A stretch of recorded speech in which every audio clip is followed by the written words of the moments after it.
Hello children, in this video we are going to learn about the lesson India in the 18th century. This is the history lesson 4 for the class 8 ICSE board.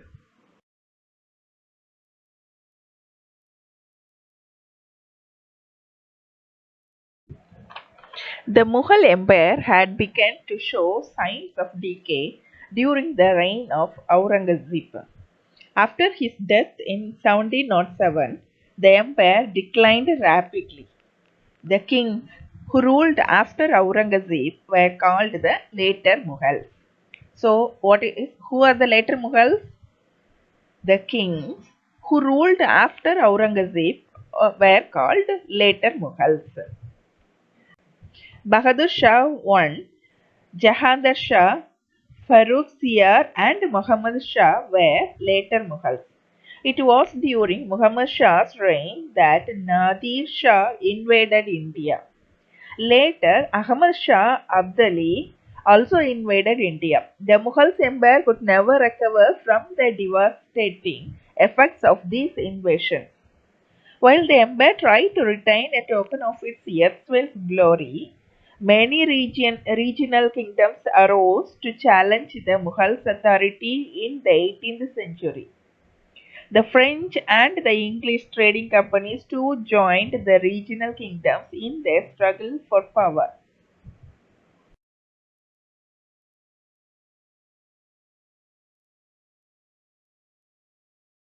In this lesson, India in the 18th century, we have three main parts. The first part, decline of Mughal Empire. Second part, regional kingdoms. And the third part is the Marathas.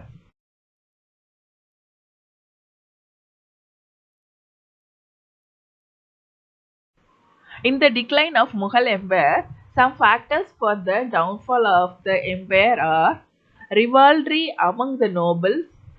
Next is Jahidari crisis, then Mansabdari crisis, weak military administration, wars of succession, Aurangzeb's policies, foreign invasion, and weak successors are some of the reasons.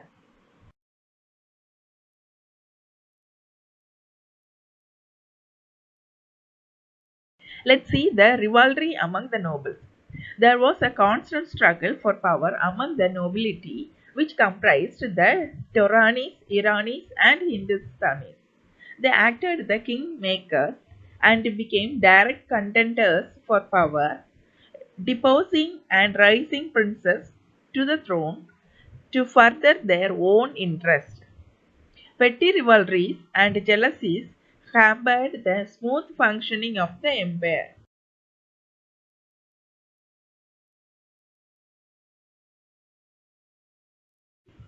Next is Jahidari crisis. The Mughals had introduced the Jahidari system. Under this system, the Mughals paid their officers Jahid in lieu of their services. By the end of the 17th century, there was a scramble for a few remaining Jahid. A lot of crown land was converted into Jahir land.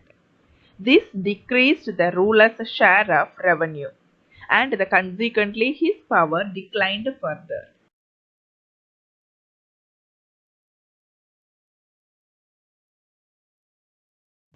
Mansabdari crisis. Under the Mansabdari system, the Mansabdar was required to maintain the fixed quota of troops. Every Mansabdar was assigned a Jahir, taxes from which equaled his salary. The Mansabdar was expected to collect the revenue from his Jahir and with the money collected, maintain his household and pay his troops. The Mansabdari system faced a crisis in later half of the 17th century. The number of Mansabdars increased rapidly.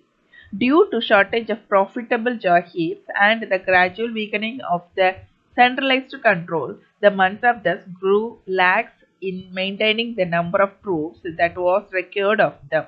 This affected the military strength of the empire.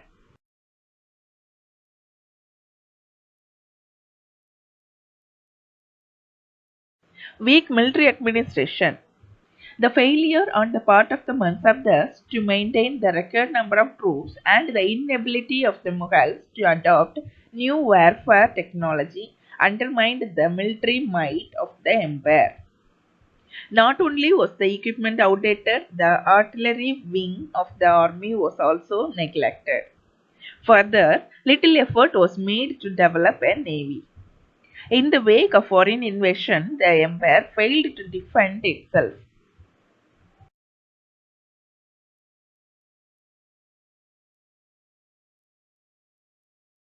Next, wars of succession.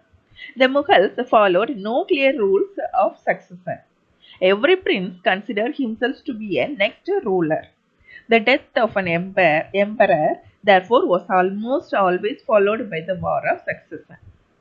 This was not only caused a financial drain on the empire, but also invariably led to a loss of men and equipment. Moreover, a quick succession of rulers added to the political instability of the empire.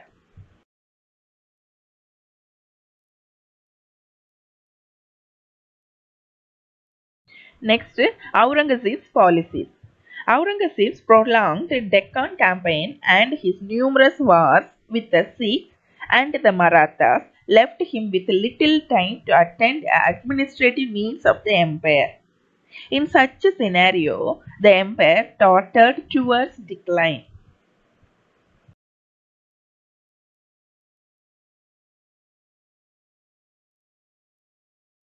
Foreign invasions.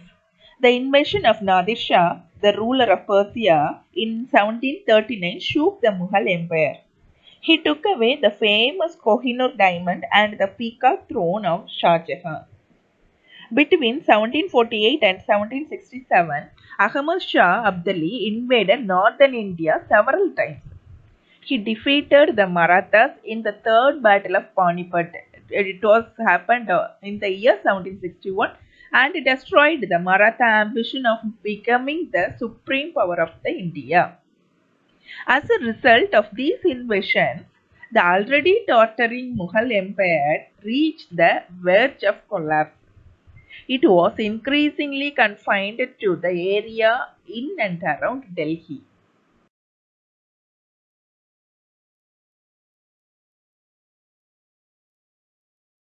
Weak successors. The successors of Aurangzeb were weak. None had the personality or the administrative acumen of the great Mughals. Being inept, the later Mughals left the affair of the empire in the hands of their nobles and governors. Many of these governors established independent kingdoms. These regional kingdoms emerged as rival centers of power. The Mughal dynasty continued till 1858 when the British removed Bahadur Shah Jafar, the reigning Mughal emperor, from the throne and brought the end of Mughal Empire.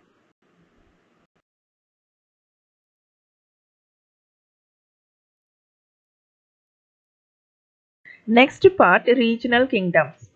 On the ruins of the Mughal Empire, there arose many regional kingdoms. Three of the largest provinces to become independent were Bengal, Awadh, and Hyderabad. And some other regions are Rohilkhand, Bharatpur under the Jats, the Rajputs, Punjab under Sikhs, and Mysore.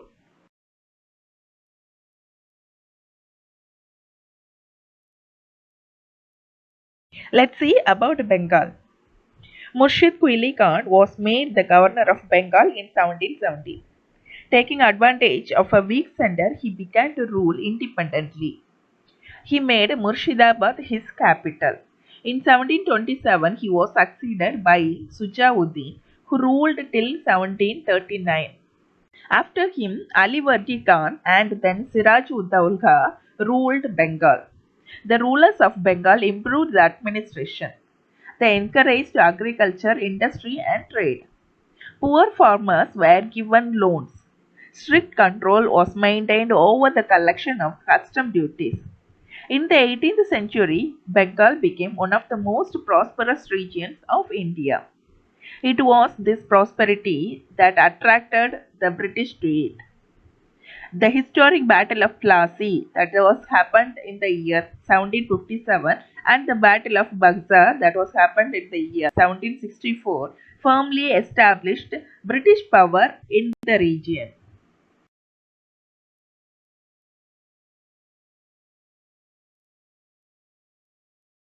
Next, Awadh.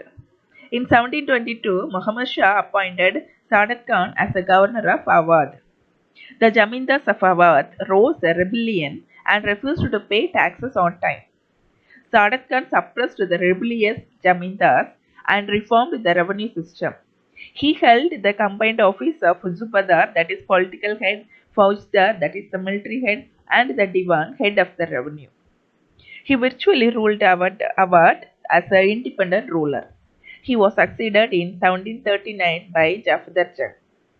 Jafar Jung and his successors were able administrators. People of Awadh experienced a period of peace and prosperity under the Nawabs. Lucknow, the capital, was a major center of art and culture.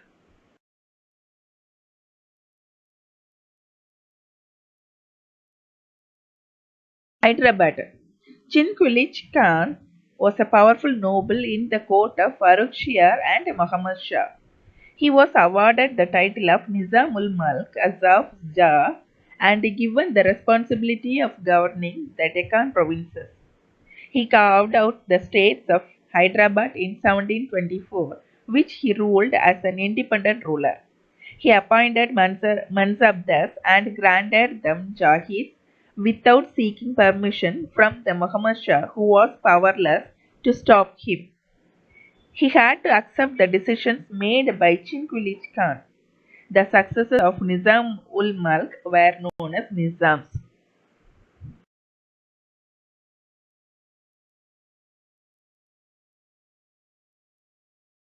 Rohilkhand. The Rohillas, an Afghan tribe, were concentrated in the Moradabad Bareilly region. Taking advantage of Nadir Shah's invasion, Ali Muhammad Khan established control over this region. It later came to be known as Rohilkhand. The Rohillas often clashed with the neighboring kingdoms of Awadh and Delhi and with the Jats and the Marathas.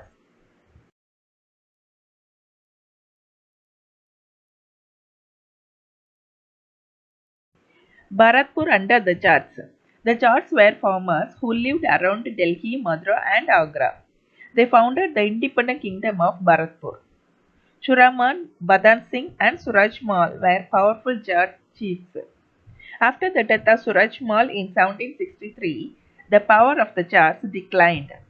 The area under their control was divided among the small Subedars.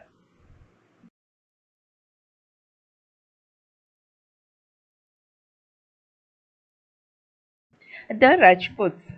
Most of the Rajput kings since the reign of Akbar had been allies of the Mughals. However, many of them revolted during the reign of Aurangzeb.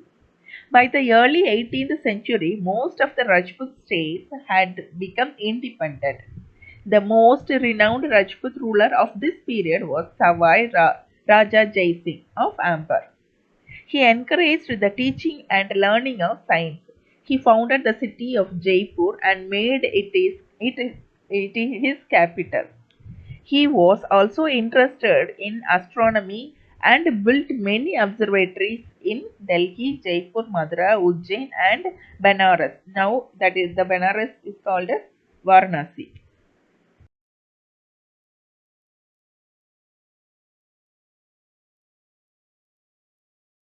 Punjab under the Sikhs. The Sikhs had become powerful under Guru Gobind Singh. After his death, the leadership passed into the hands of Banda Bahadur. He continued to fight against the Mughals. In the second half of the 18th century, the Sikhs were organized into political groups called missals. These were 12 missals in all. Each missile had its own leader who controlled the specific area and fought against the other missiles. Towards the end of the 18th century, Maharaja Ranjit Singh, the leader of Sugar Chakia missile, united all the missiles and established the kingdom of Punjab.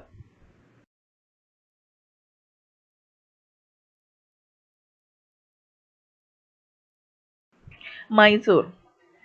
Hyder Ali Mysore, now Mysuru, became the powerful kingdom under Hyder Ali. He started his career as a foot soldier and gradually rose through the ranks to become the ruler of Mysore in 1761. As a ruler, he controlled the rebellious Jamindars and improved the conditions of the farmers. He also modernized the army. With the help of the French, he established the modern arsenal at Dindakal. In 1769, Hyder Ali defeated the British forces in the First Anglo-Mysore War. Tippu Sultan.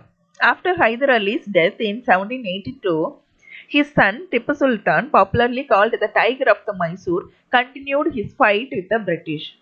Tippu was deeply influenced by the ideas of French Revolution. He introduced modern weapons in the army and made efforts to build the modern navy. He also realized the importance of trade and industry and tried to modernize the industries of his kingdom. He died defending his capital, Seringapatinam, against the British in 1799.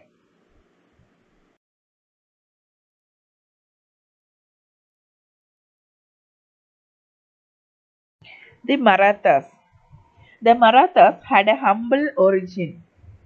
Till the early 17th century, they were minor chieftains serving in the kingdoms of Ahmednagar, Bijapur, and Golconda. When these kingdoms became weak, the Marathas declared themselves independent. It was Shivaji who carved out the powerful kingdom in the Konkan region. Shivaji was followed by weak successors. In the 18th century, power passed into the hands of the Peshwas. It was under them that the Marathas became the dominant regional power.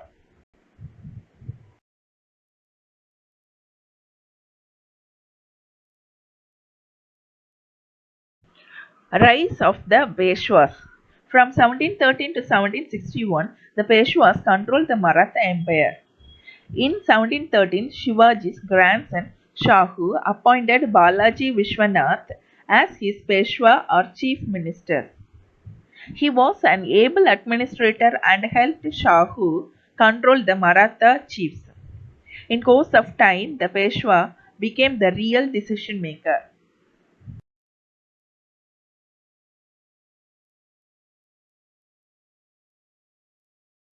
Balaji Vishwanath, his period was 1713 to 1720. Balaji Vishwanath took advantages of the weakness of the later Mughals and captured more territories. He forced Farrukhsiyar to return all the territories which had been under Shivaji. Besides this, Maratha also got the right to collect chouth and sardeshmukhi, that is the type of taxes, from 6 provinces in the Deccan.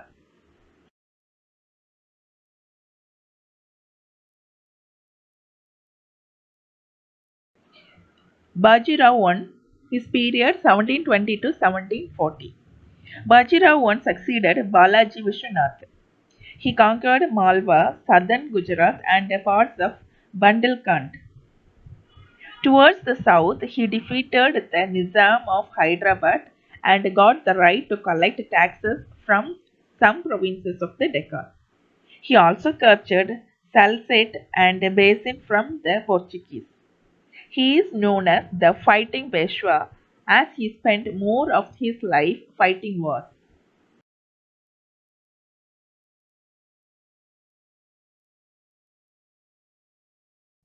Balaji Bajirao, his period was 1740 to 1761. Balaji Bajirao was the next Peshwa. After the death of Shahu in 1749, he became the head of the Marathas. He shifted the capital from Satara to Pune. During his reign, the Maratha armies reached as far as Punjab and Rajasthan in the north and Bengal and Orissa in the east. The kingdoms of Mysore and Hyderabad were forced to cede territories and pay tribute to the Marathas. Under Balaji Bajirao, Maratha power was at its greatest.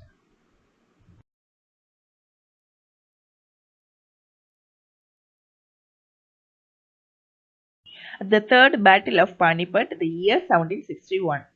Balaji Bajirao's expansion towards the north brought the Marathas in conflict with Ahmad Shah Abdali, the leader of Afghan forces.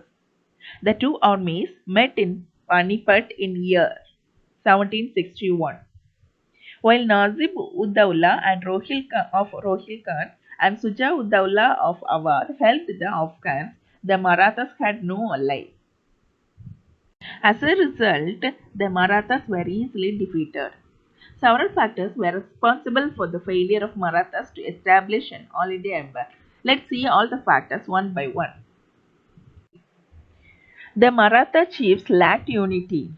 They fought amongst themselves.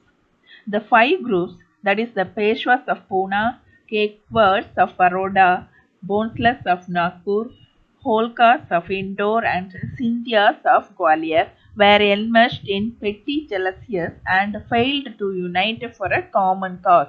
The Marathas alienated other rulers by raiding their kingdoms and levying taxes and tributes.